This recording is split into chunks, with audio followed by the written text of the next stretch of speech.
Sweet కాకుండా రవ్వతోటి ఇప్పుడు రవ్వ క్యారమెల్ రవ్వ కేసరి చేస్తున్నాను చూడండి.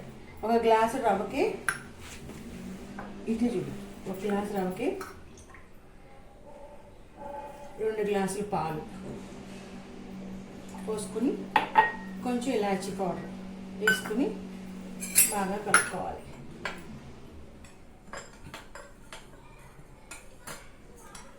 కలుపుకున్నాక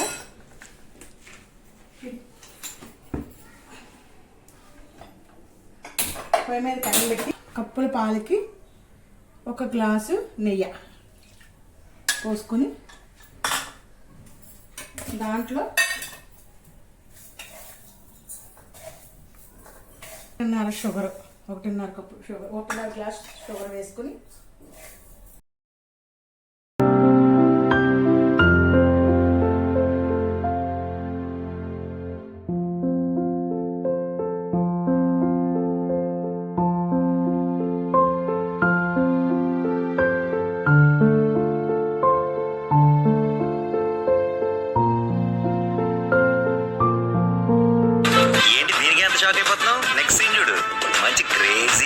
కరిగిపోయి క్యారమిల్ లాగా అవుతుంది అన్నమాట. ఇలాగ క్యారమిల్ లాగా వచ్చినప్పుడు, బాగా క్యారమిల్ లాగా వచ్చినప్పుడు ఇందాక రవ్వను పాలు కలిపాం కదా, దీన్ని మనం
లేదంటే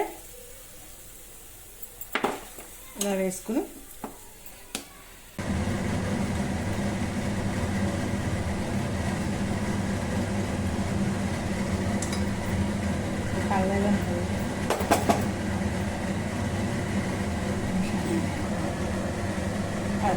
కేసరి అంటే కొంచెం చల్లారాలి, వేడిగా చూపించి మీరు చల్లారాగా వేసుకోండి.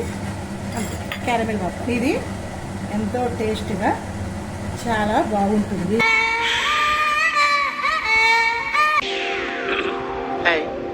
నా పెర్ఫార్మెన్స్ మీకు నచ్చినట్టయితే